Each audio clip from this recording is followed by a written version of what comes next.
Buenos días. Tenemos en la pantalla tres imágenes de tres expresidentes de la Nación en las salas del Museo del Prado. Son tres imágenes en principio muy parecidas, pero en el fondo enormemente distintas, como veremos. En el año 2008, José Luis Rodríguez Zapatero presentaba su propuesta de una alianza de civilizaciones con la idea de convertirse en un líder mundial de la política exterior. Para ello eligió un marco excepcional, el Museo del Prado, y un invitado también excepcional, Kofi Annan, porque sabía que fotografiarse con el exsecretario general de la ONU conversando delante del Jardín de las Delicias iba a tener una repercusión nacional e internacional infinitamente mayor que la que hubiera tenido si hubiera lanzado su propuesta desde el Palacio de la Moncloa o desde el Ministerio de Asuntos Exteriores, como habría resultado más lógico. Además, de esta manera, posando ante uno de los grandes cuadros de Felipe II, estaba invocando a su favor el prestigio de aquella época en la que España lideraba el mundo. Era una calculada operación política en la que el Prado solo interesaba por lo que podía ofrecer al presidente. Porque José Luis Rodríguez Zapatero no parece que el Prado le haya importado nunca demasiado, ni tampoco que conozca excesivamente bien sus colecciones.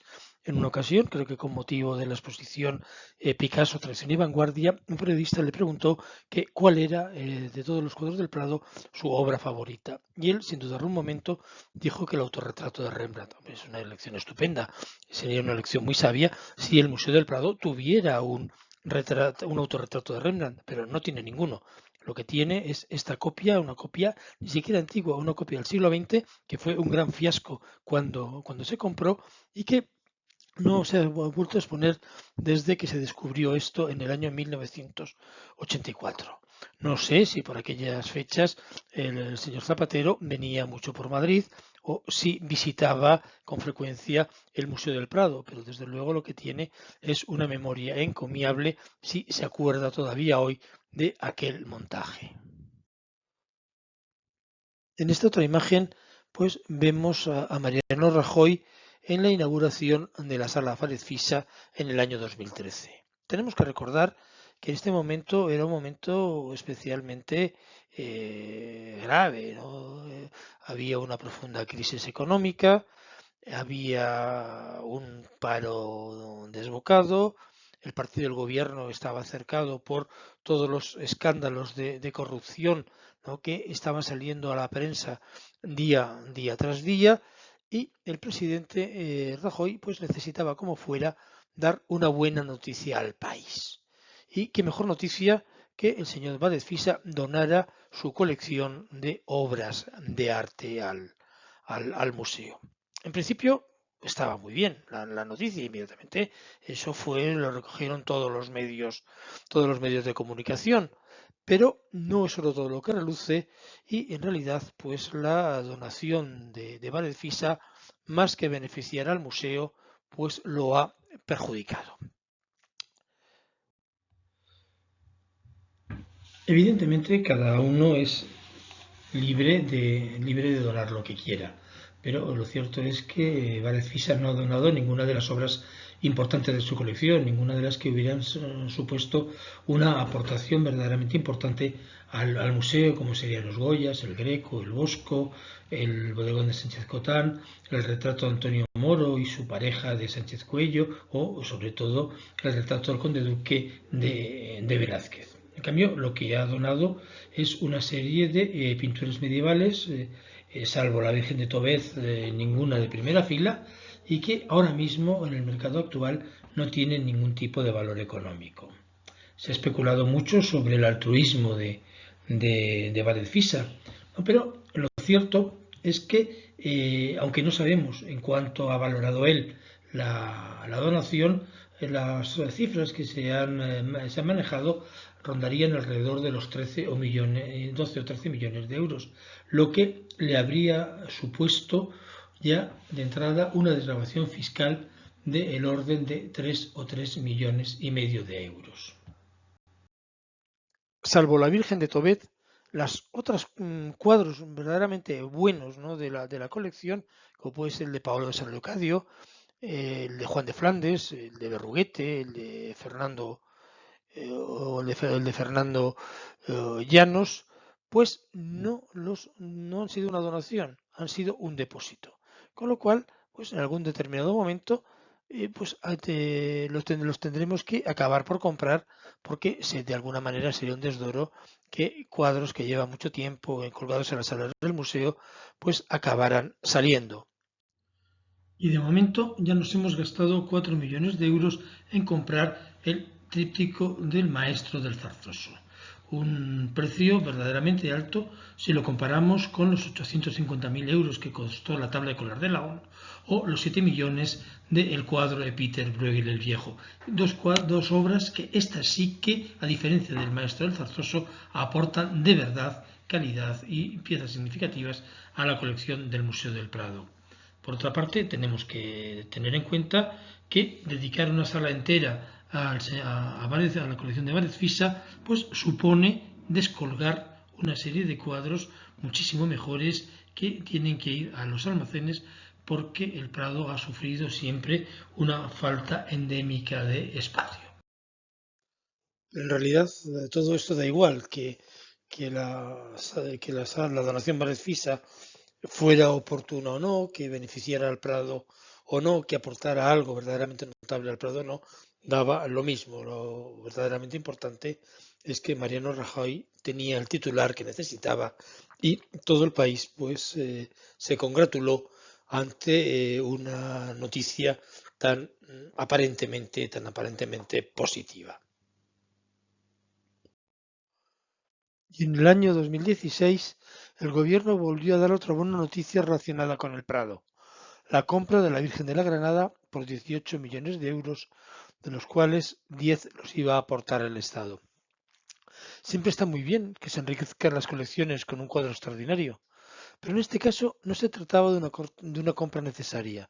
El cuadro ya era inexportable y además se encontraba en lugar abierto al público. Y el Prado probablemente habría agradecido mucho más que ese dinero se hubiera empleado en una obra muchísimo más necesaria como es la de la rehabilitación del Salón de Reinos, cuyo presupuesto total era poco más del doble de lo que se pagó por el cuadro de Fra Angelico. Pero una vez más, eso daba lo mismo. Lo importante era tener un titular. En ese mismo año, un poquito unos meses después, esto fue en enero, pues en el mes de noviembre, se falló el concurso para el Salón de Reinos. Un, una obra, una ampliación absolutamente necesaria del museo que estaba presupuestada en 40 millones, de los que el Estado iba a aportar 30 millones. Las obras no han empezado todavía, este está a la espera, ¿no?, de que se pueda liberar ese dinero para comenzarlas, pero da lo mismo. Rajoy ya tenía su titular. La ampliación del Museo del Prado continúa con la ampliación en el Salón de Reinos. Es decir, Rajoy en estos dos casos, pues lo que estaba haciendo, más que velar por los intereses del Museo del Prado, era aprovecharse del Museo del Prado para dar, digamos, unas buenas noticias, para conseguir unos titulares, para conseguir, digamos, algo de prestigio a costa del museo. En cambio, esta otra imagen es muy diferente. Aznar asistiendo al momento en que se colgaba por primera vez el retrato del barbero del Papa de Velázquez, una de las compras más importantes que se ha hecho en los últimos años. Es una imagen muy distinta, es una imagen voluntariamente privada, es un acto, diríamos, íntimo de un hombre que, a diferencia de los otros dos expresidentes del gobierno, le gusta la pintura, le gusta el Museo del Prado y no pretende usarlo únicamente como una caja de resonancia a su servicio, como hicieron sus sucesores. Rajoy, tanto cuando era ministro como cuando fue presidente de gobierno, solo fue al museo cuando era estrictamente necesario. Y la última vez que debió ir Zapatero a pasear por sus salas y ver las pinturas debió ser en 1984, cuando le impactó de una manera tan extraordinaria el autorretrato de Rembrandt. En cambio, Aznar era todo lo contrario. Siempre que tenía que ir al Prado, a un acto oficial o asistir a alguna reunión del patronato, le gustaba darse una vuelta por las salas y que el director le explicara privadamente algún cuadro o alguna exposición. Aznar ha sido con diferencia el mejor presidente que haya podido haber para el Museo del Prado, porque es el único que lo ha considerado como un asunto de Estado. Decía que era el buque insignia de la cultura española y solía repetir una frase de hazaña, la de que el Prado es más importante que la monarquía y que la república juntas. En 1994, 2 años antes de que ganara las elecciones, el Prado era una institución enferma, así la calificaban tanto la prensa española como la internacional. Había tenido 4 directores en 4 años. El edificio se encontraba en malas condiciones. Las salas estaban viejas, había goteras en los tejados y apenas contaba con suficiente personal. Y una de las primeras decisiones de Aznar fue acabar con esta situación y hacer del museo una institución moderna. Y lo escenificó asistiendo a la Galería Central del Prado a la toma de posesión del nuevo director que acababa de nombrar para llevar a cabo esta tarea. Algo insólito, ya que el presidente del gobierno jamás asiste a la toma de posesión de un director general. Y fue gracias a ese empeño personal, a esa voluntad política que demostró cómo se pudieron vencer las enormes dificultades que acompañaron a todo el proceso de ampliación del Museo del Prado para al final acabar culminando con el museo moderno que ahora mismo tenemos y disfrutamos.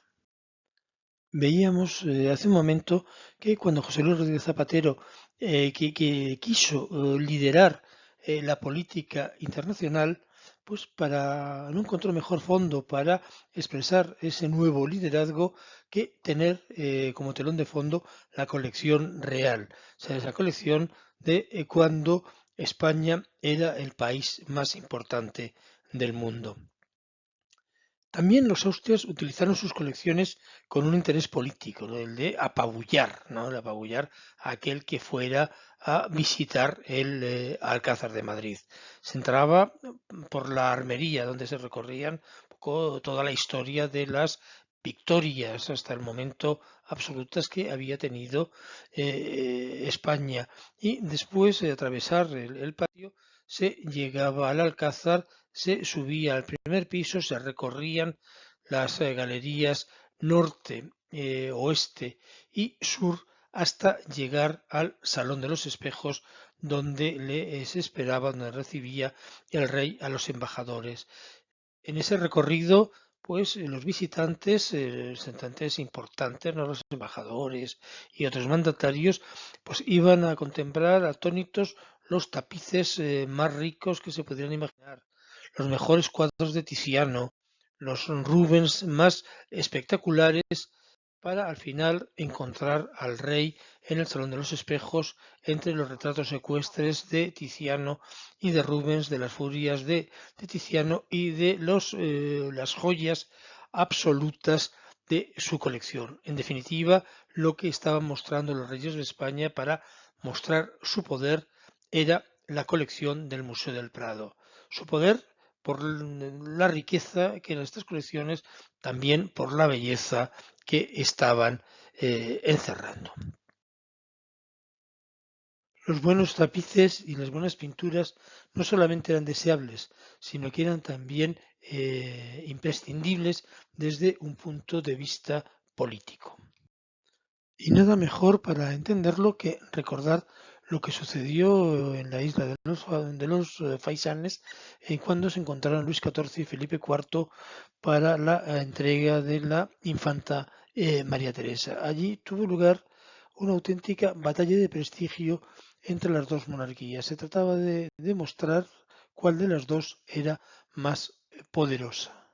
Pero poderosa no en este momento a un nivel militar, ¿no? Como sucedería en los enfrentamientos continuos que se van a producir en los años siguientes entre las dos naciones, sino más poderosa desde un punto de vista cultural, más poderosa desde un punto de vista de las riquezas artísticas, desde un punto de vista de la belleza de sus colecciones. Y tanto los franceses como los españoles llevaron los tapices más increíbles, los tapices más ricos para adornar aquel pabellón.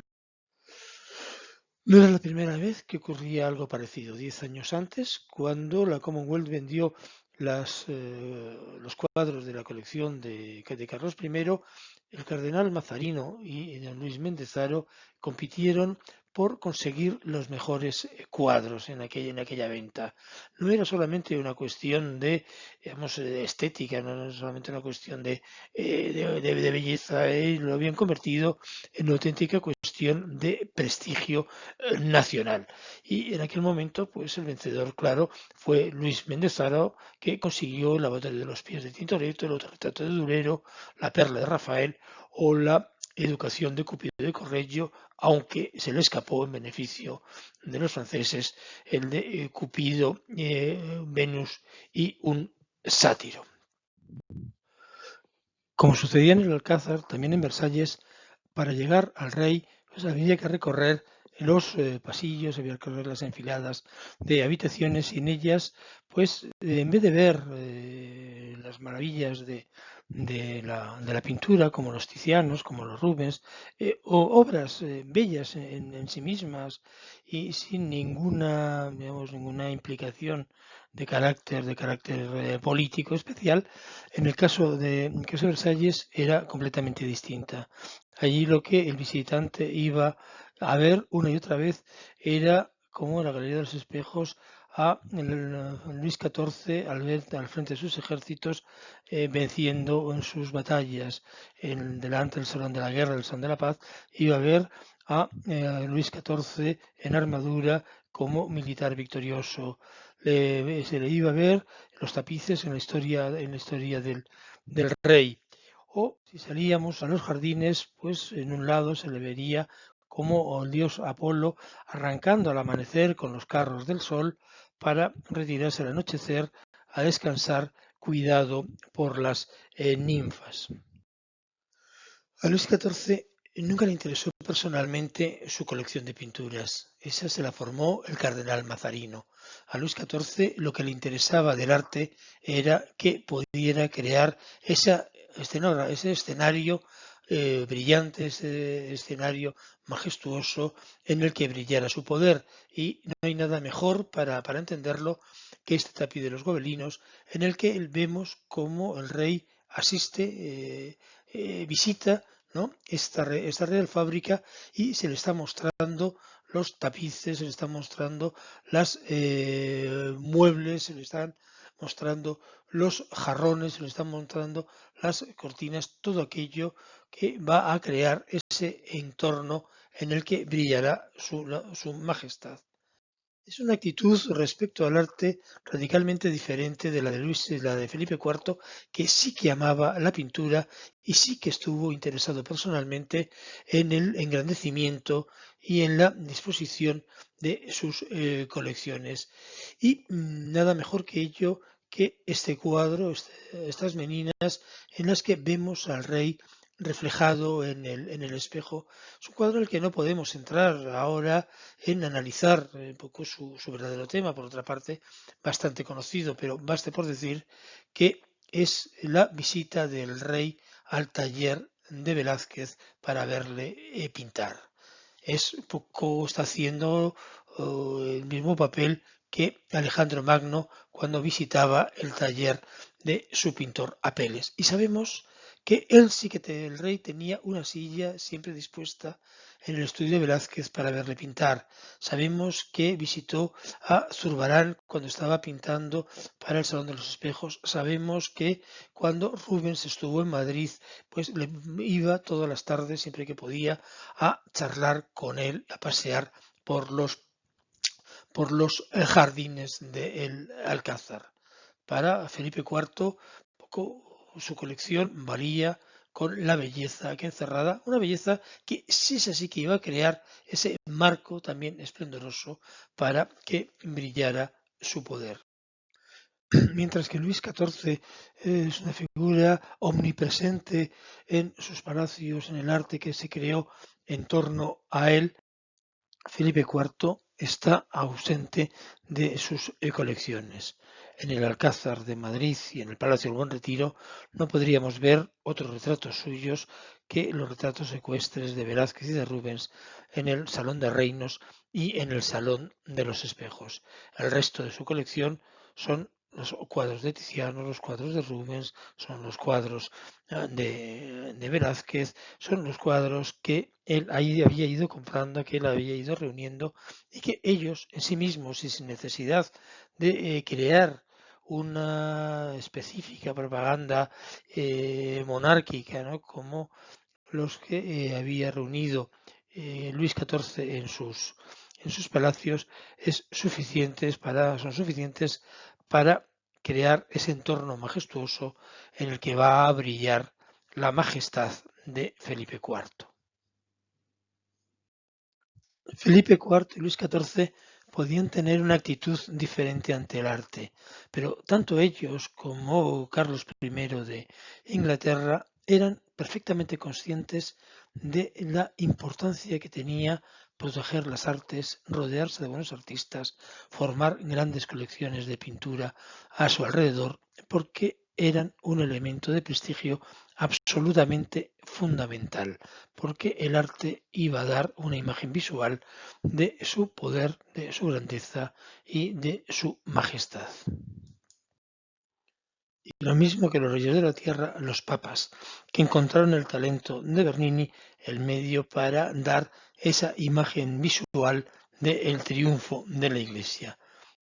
Y creo que nada podría resumir mejor la actitud de los poderosos ante el arte en el siglo XVII que la frase que le dijo Urbano VIII a Bernini nada más tomar posesión del solio pontificio.